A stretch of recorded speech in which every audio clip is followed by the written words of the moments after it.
jumlahnya sedikit, nggak sumbut. Makanya kita bersedekah, ada satu keterangan gini, kita bersedekah dalam kondisi melarat itu jauh lebih baik daripada sedekah di waktu kita itu kaya. Sebab apa?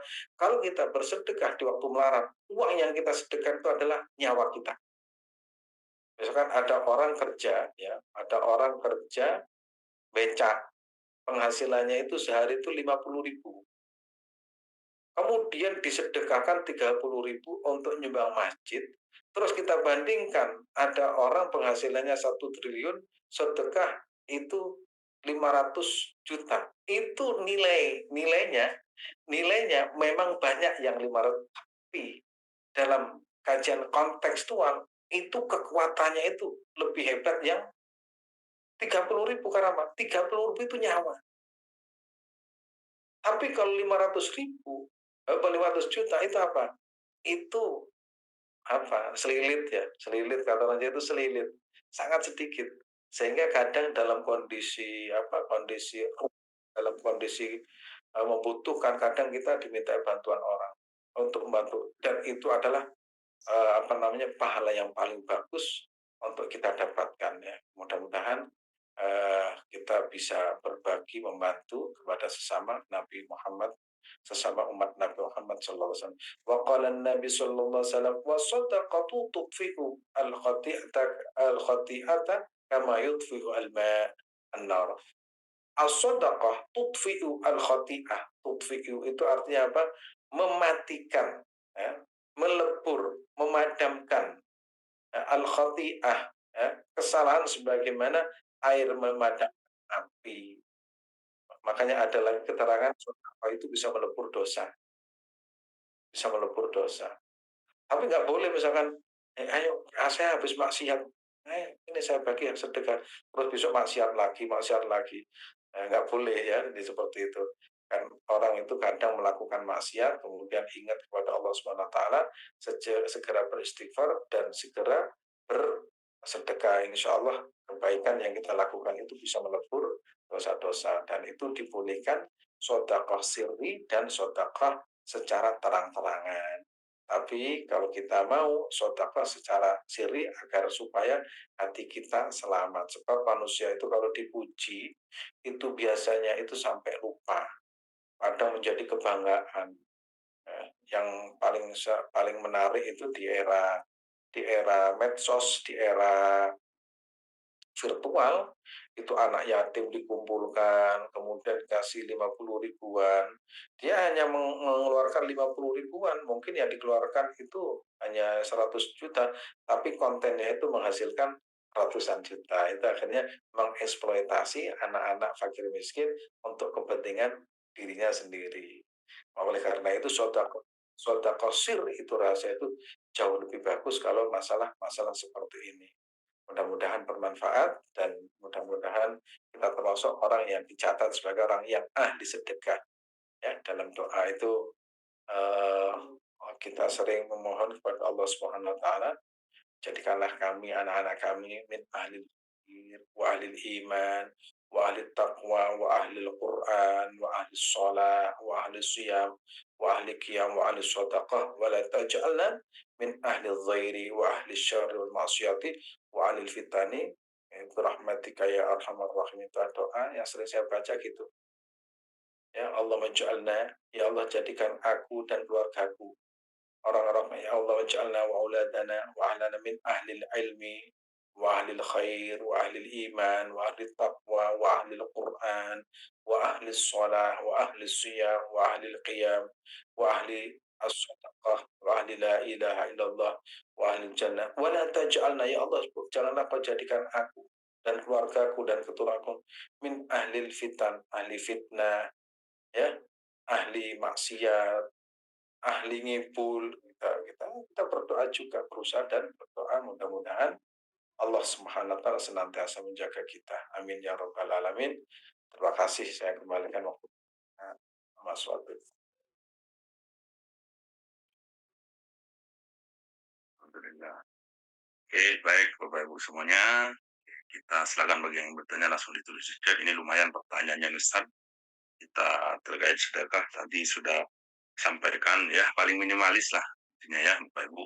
Kalau memang yang berat-berat tapi kalau masih memang minimalis itu terlalu mudah ya kita usahakan yang lebih ya Bapak Ibu semuanya. Baik, di sini sudah ada banyak pertanyaan, mohon dijawab singkat saja Ustaz, lumayan pertanyaannya. Baik, kita akan membacakan pertanyaan pertama. Namun untuk pertanyaan pertama izin di luar materi karena memang biar terbaca semua, yang penting singkat padat Ustaz. Yang pertama adalah terkait masalah uh, sholat berjemaah isya. Ini sholat berjemaah isya itu seperti sholat semalam suntuk, berlaku juga nggak usah untuk wanita. Mohon maaf di luar, karena memang biar terjawab semua. Yang penting singkat, Ustaz. Ya betul, ini berlaku untuk semua umat Nabi Muhammad, pria, wanita, tua, muda, berlaku ya semuanya. Nah, itu berlaku. Itu dalam rangka apa? Memberikan kabar gembira bagi orang yang aras-arasan malas tahajud. Nah, jadi kalau malas tahajud ya itu, ini saya kenapa nggak tahajud? Nggak ada hadisnya sudah. Alhamdulillah yang penting berjamaah. Jangan sampai sudah nggak berjamaah, nggak tahajud lagi, terus apa modalnya? Nah, pokoknya kita eh, yang penting sholat. Kita mencari yang maksimalis kalau urusan ibadah untuk kita sendiri ya.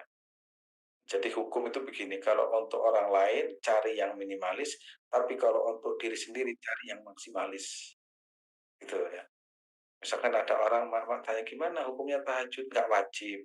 Karena Pak Mama yang bertanya itu orang ada banyak pekerjaan. Tapi kalau untuk diri saya, wah saya harus gitu. Itu caranya gitu.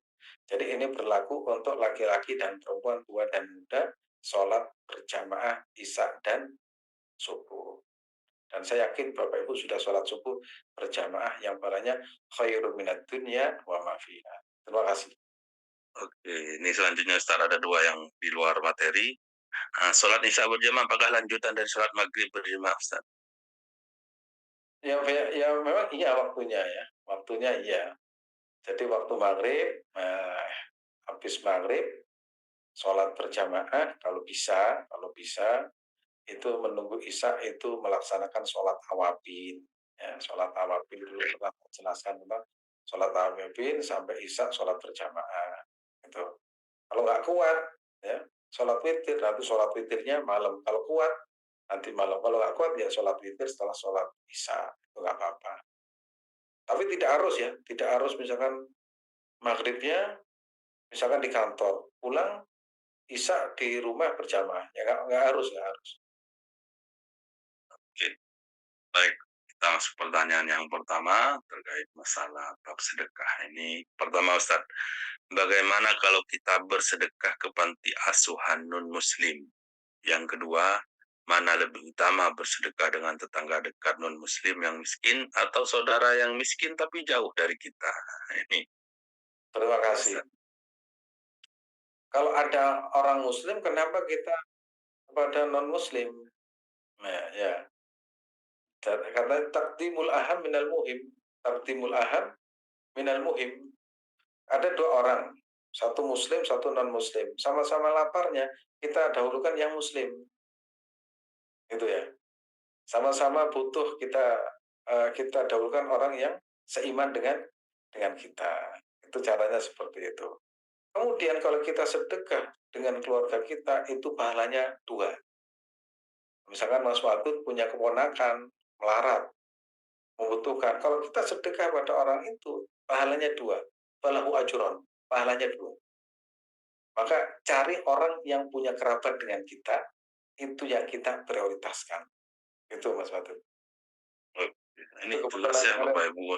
kebetulan kemarin saya baca di kitab Dalilul Falihin tentang sedekah di kerabat itu pahalanya itu dua.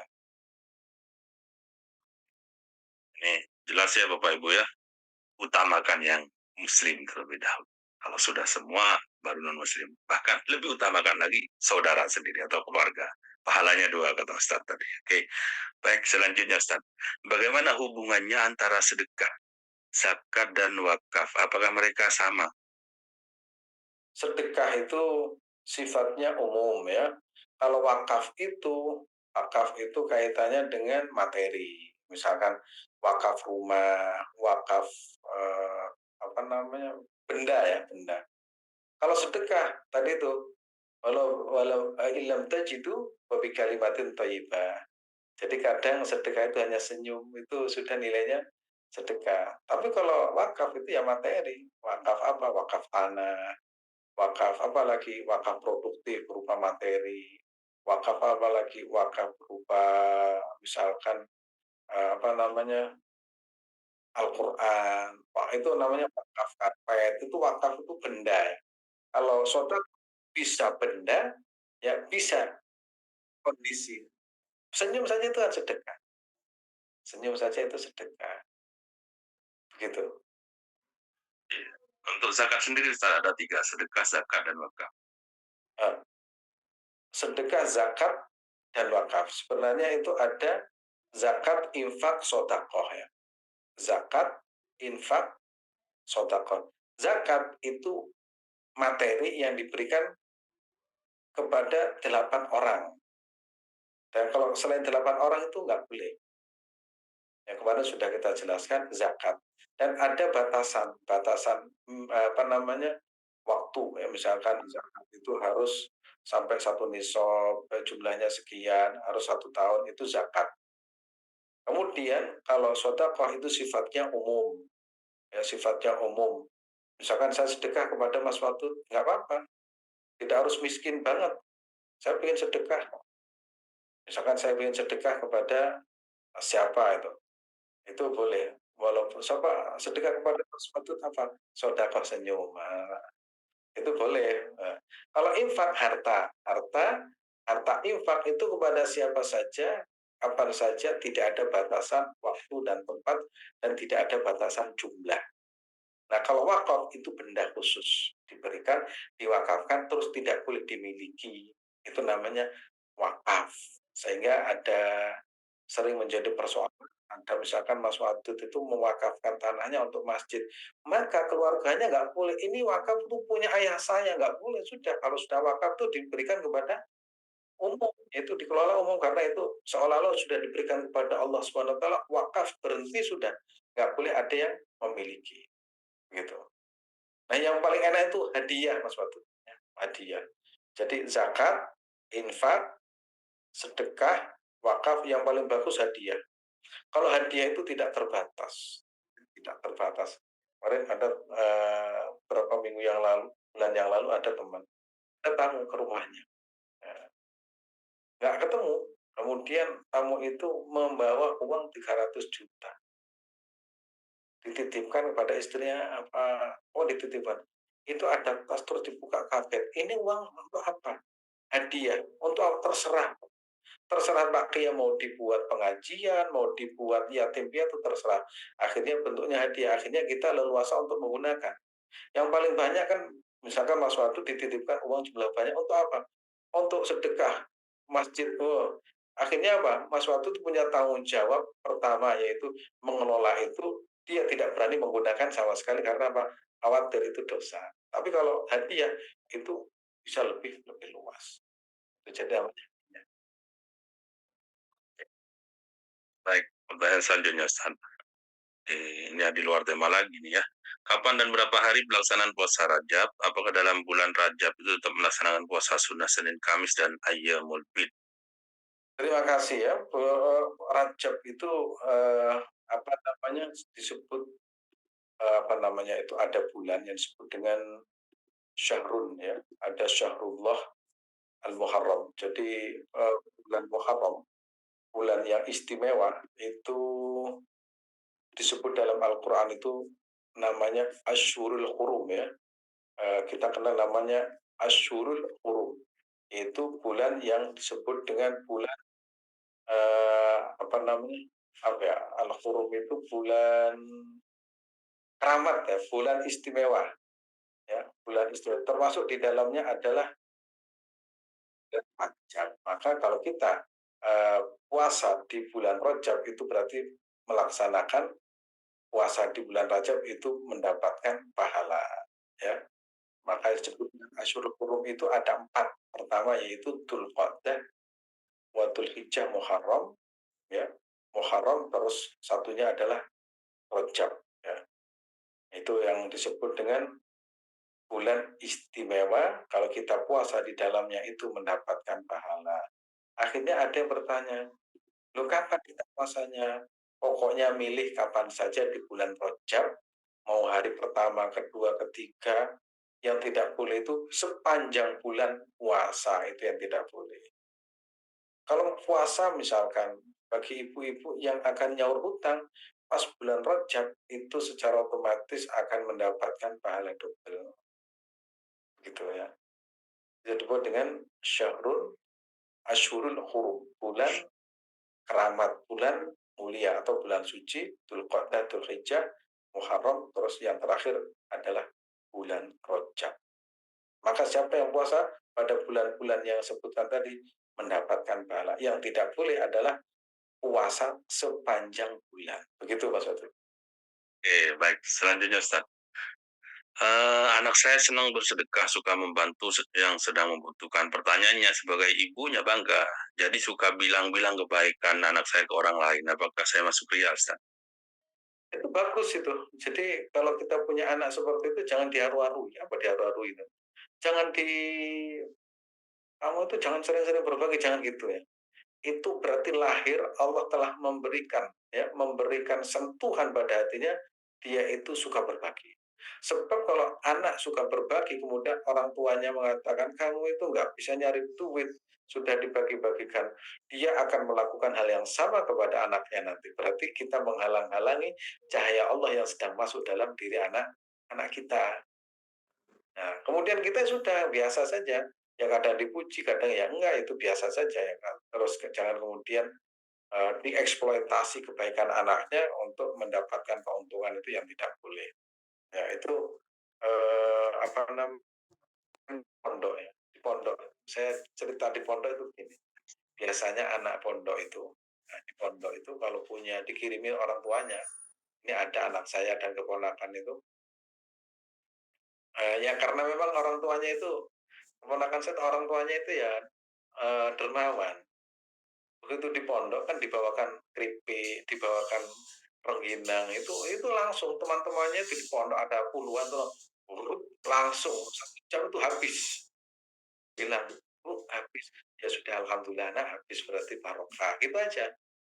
Terus, kalau ada anak pondok kok sering cerita seperti itu berarti tandanya loman, dermawan.